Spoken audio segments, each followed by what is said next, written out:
हमारे पढ़ाई का, योग का, सेवा का अंतिम लक्ष्य है स्वराज्य। और स्वराज्य अधिकारी स्थिति यह हमारा संगम का लक्ष्य है। और इसी एक संगम के लक्ष्य से 84 जन्म की प्राप्ति है।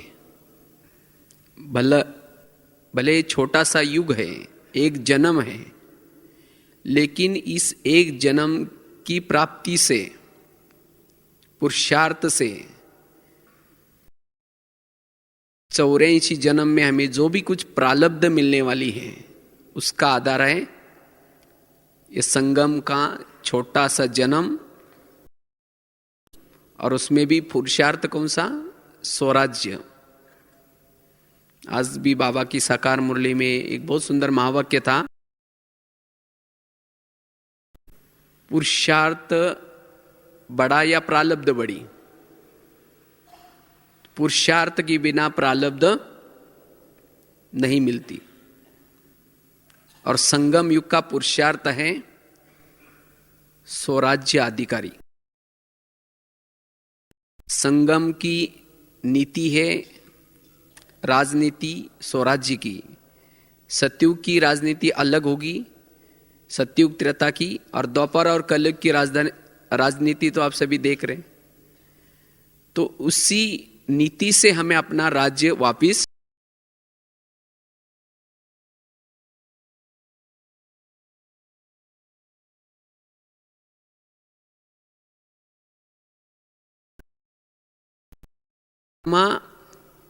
इस शरीर का राजा है। और आत्मा के ऑर्डर से मन, बुद्धि, संस्कार चलते हैं। और मन, बुद्धि और संस्कार के द्वारा एक कर्मेंद्रिय चलती है। जितना आत्मा के अंदर कंट्रोलिंग पावर, रूलिंग पावर होगी, उतना मन और बुद्धि, संस्कार वश में रहेंगे। और जितने मन, बुद्धि, संस्कार वश में रहेंगे, उतना ये सभी स्थूल कर्मेंद्रियां वश में रहेंगी। और जिसकी स्थूल कर्मेंद्रियां इस संगम युग में वश में रही है, वो भविष्य का क्या बनेगा? राजा बनेगा। लेकिन मन, बुद्धि और संस्कार ये मेरे वश में रहे, उसके लिए चाहिए योग बल। ज्ञान बल और योग बल, ये दो बल के द्वारा ही हम स्वराज्य प्राप्त कर सकते हैं। स्वराज्य तो क्या, भविष्य का प्रारब्ध भी प्राप्त कर सकते हैं। इसीलिए बाबा हर मुरली में कहते हैं, बच्चे मुझे याद करो।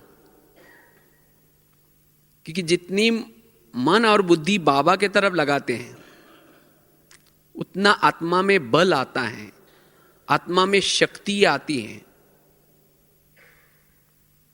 और जितना आत्मा में योग बल है, उतना मन, बुद्धि और संस्कार जहां चाहे, जैसे चाहे वैसे लगा सकते हैं। इसलिए अगर स्वराज्य अधिकारी बनना है तो योग बल आवश्यक है। आज हम कभी कभी रॉयल आलस और आलबेला पर वश होकर के योग के तरफ ध्यान नहीं देते हैं। और जब योग के तरफ ध्यान नहीं देते, योग बल जब कम होता है, तब जाकर के मन, बुद्धि और संस्कार इसमें हलचल हो जाते हैं।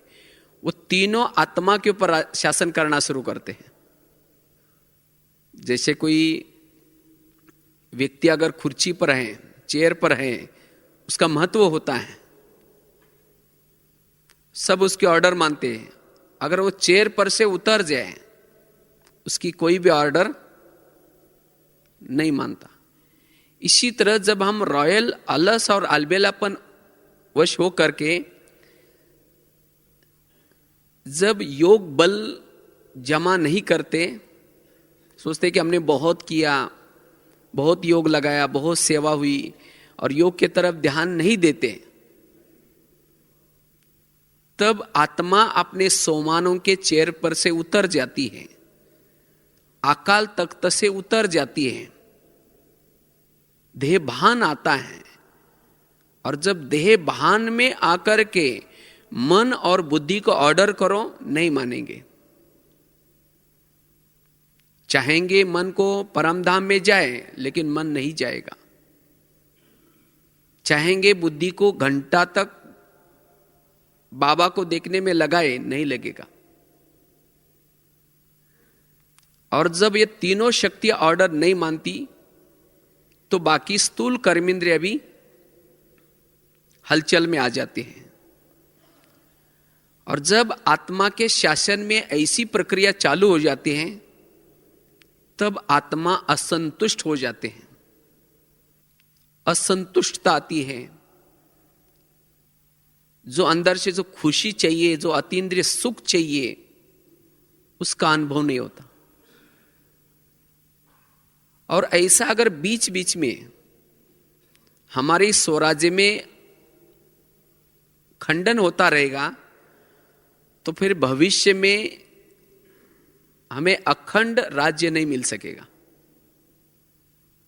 अखंड अगर राज्य लेना है भविष्य में, तो यहां भी अखंड स्वराज्य अधिकारी स्थिति चाहिए।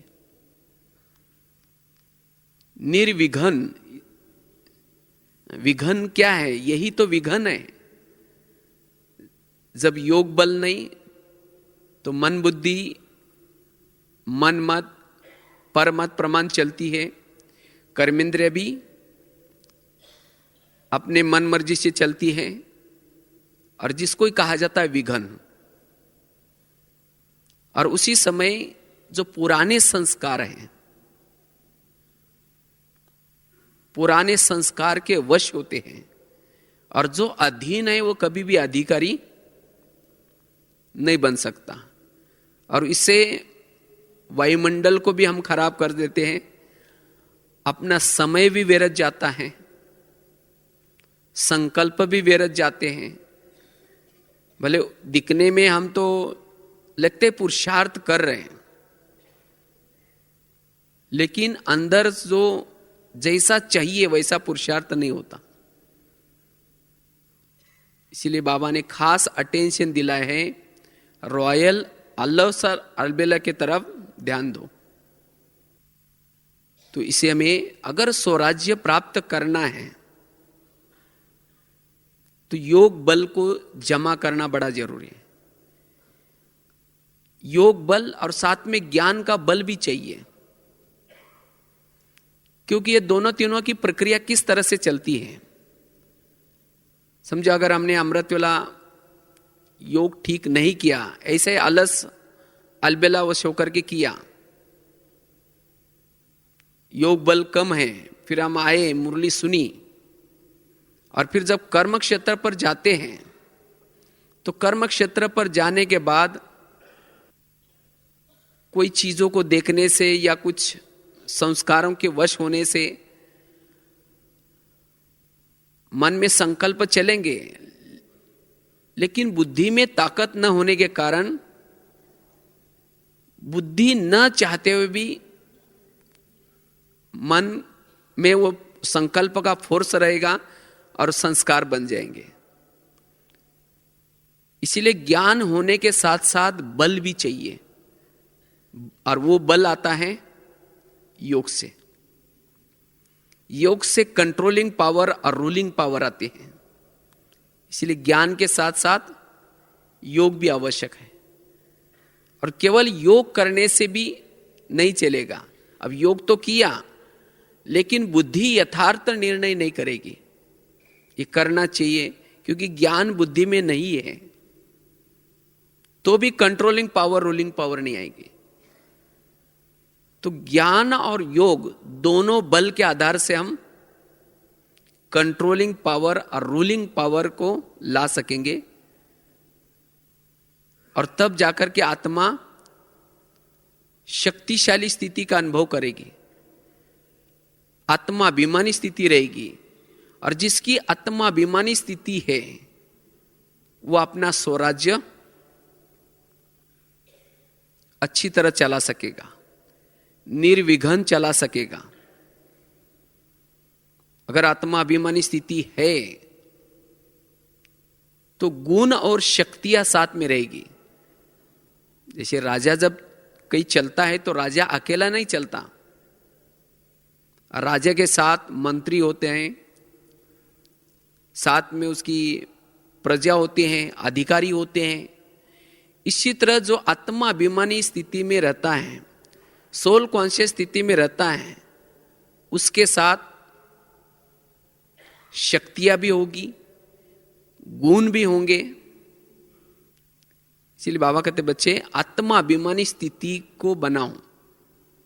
और जब हमारी आत्माभिमानी स्थिति है तब साक्षी होकर के, जैसे आज का स्लोगन भी था, कर्मेंद्र के द्वारा क्या करो, साक्षी होकर के कर्म कराओ। लेकिन वो कब हो सकेगी, वो कब बनेगी, जब हमारी अशरीरी स्थिति है, आत्माभिमानी स्थिति है।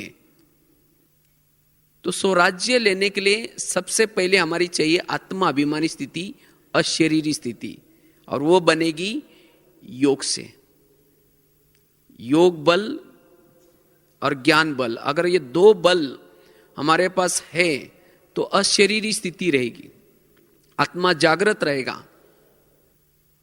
अगर ये दो बल नहीं है तो फिर अंधेरा। इसीलिए कहते हैं ना, अंधेरी नगरी चौपट राजा टकेशर बाजी टकेशर खाजा। ये नगरी का राजा सोया पड़ा है और उसके कारण इस शरीर रूपी नगरी में जो चाहे हो रहे हैं। अगर संगम युग का हमारा एक एक दिन ऐसा जाएगा तो भविष्य का राज्य भी नहीं मिलेगा, क्योंकि अब हमारी अंतिम स्थिति, हम अंतिम स्थिति के तरफ जा रहे हैं। तो अब हमें चेक करना है, आज तक जो मैंने योग लगाया तो क्या मेरा योग यथार्थ था। अगर मेरा यथार्थ योग है तो मेरे अंदर कंट्रोलिंग पावर, रूलिंग पावर जरूरी है। अभी भी मेरे अंदर कंट्रोलिंग पावर, रूलिंग पावर नहीं है, मेरी वो निराकारी स्थिति नहीं रहती, इसका मतलब मेरा योग यथार्थ नहीं है। तो मुझे योग बल को क्या करना पड़ेगा, जमा करना पड़ेगा। और जो कोई संस्कार मेरे इस राज्य में धोखा देता है बार बार, उस संस्कार के तरफ हमें थोड़ा सा ध्यान देना पड़ेगा। क्योंकि जो संस्कार आपके जीवन में बार बार रिपीट हो रहे हैं और आपको वश कर रहे हैं, सभी कर्मेंद्रिय को वश कर रहे हैं, वही संस्कार अंतिम समय माया का गेट बनेगा, वही कमजोरी फेल कराएगी। इसीलिए जो संस्कार मेरे इस स्वराज्य में धोखा देता है, मेरे कर्मेंद्रिय का उस संस्कार के सामने कुछ नहीं चलता, वो अधीन हो जाते हैं, वो मेरा कमजोर संस्कार है। और उसी को खत्म करने का, उसी के पर जीत प्राप्त करने का पुरुषार्थ हमें करना है। जैसे भीष्म के सामने जब शिखंडी आ जाता है तो अपने हथियार क्या करता है, वो छोड़ देता है, क्योंकि दोनों का हिसाब किताब पिछले जन्मों का था। इसी तरह अनेक जन्मों में उस संस्कार के वश होकर के हमने ऐसे कर्म किए हैं। सभी संस्कार नहीं होते, लेकिन कौन सा आपका ऐसा संस्कार है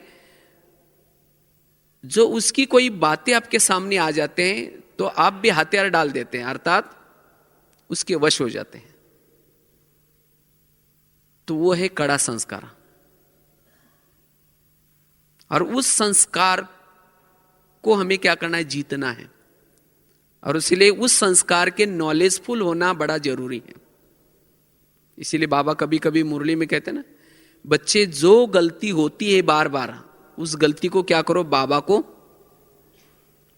सुनाओ, खुले दिल से सुनाओ। जैसे कोई पेशेंट को कोई बीमारी होती है तो डॉक्टर को सुनाने से डॉक्टर उसकी दवाई देता है, अगर डॉक्टर को नहीं सुनाएंगे तो दवाई नहीं मिलेगी उसको। इसी तरह हमें भी अमृत वेला खुले दिल से, बाबा मैंने कल योग भी लगाया, मुरली भी सुनी, तो भी इस संस्कार के मैं वश हो गया, मेरे संकल्प चले, मेरी दृष्टि गई, मेरे कर्मों में आया, जो कुछ हुआ सब खुले दिल से अमृत वेला सुनाना है। तो सुनाने से बाबा उसकी दवाई चाहे मुरली के द्वारा, चाहे किसी भाई बहनों के द्वारा या टचिंग के द्वारा जरूर देंगे, उसका बल भरेंगे आपके अंदर, और तब उस संस्कार को हम जीत प्राप्त करेंगे। और जो उस संस्कार को उसके ऊपर जीत प्राप्त करता है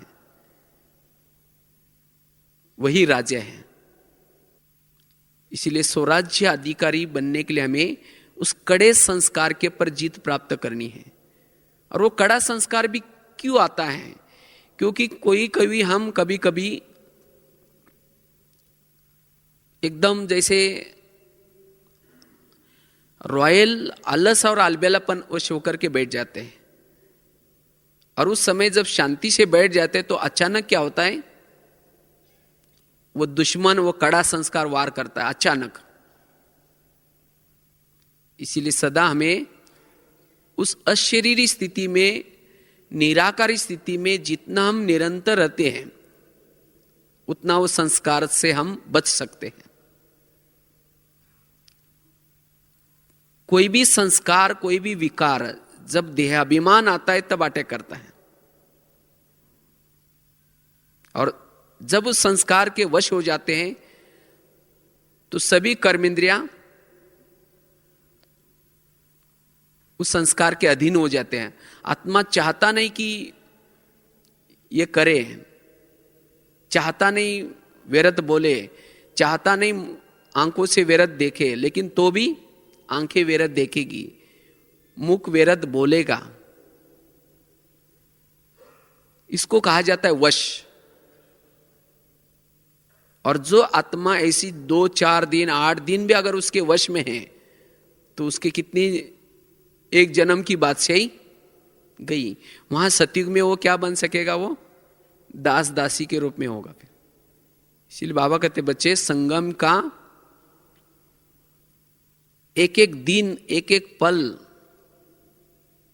एक एक मिनट, एक एक सेकंड बड़ा महत्व का है, राजाई प्राप्त करने का आधार है। इसीलिए स्वराज्य अधिकारी हमें क्या करना है? बनना है। इसलिए जिस बातों से मेरी निरंतर अशरीरी स्थिति रहती है, मेरी निराकारी स्थिति रहती है, आत्माभिमानी स्थिति रहती है, उन बातों के तरफ ज्यादा हमें अटेंशन खिंचवाना है। जिन बातों से मेरा देहाभिमान आता है उन बातों से किनारा करना है। तो ऐसे हमें स्वराज्य अधिकारी का अभ्यास। चलो अपने भ्रुकुटी सिंहासन पर इस तरह से हमें संगम युग में स्वराज्य अधिकारी बन भविष्य में विश्व राजाई का पद प्राप्त करना है। बाबा ने पिछली जो मुरली चलाई थी शायद 15 नवंबर की, बाबा ने उस मुरली में बहुत सारे क्वेश्चन पूछे थे। चेक करो और चेंज करो। चेक करो कि क्या मेरे इस राज्य में एक राज्य है, या कभी कभी माया का भी राज्य आ जाता है। माया का राज्य अर्थात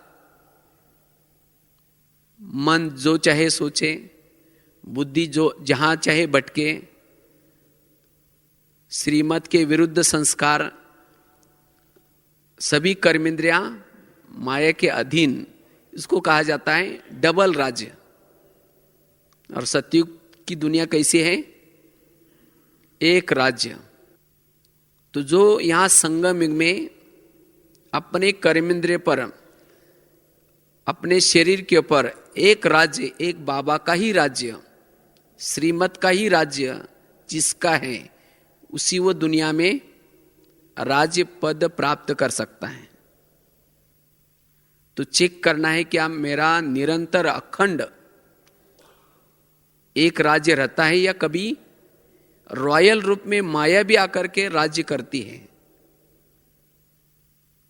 माया भी रॉयल रूप में आते, पता ही नहीं चलता कि एक राज्य है या माया का राज्य चल रहा है। एक धर्म, धर्म अर्थात धारणा, पवित्रता की धारणा, यह है धर्म। या कभी कभी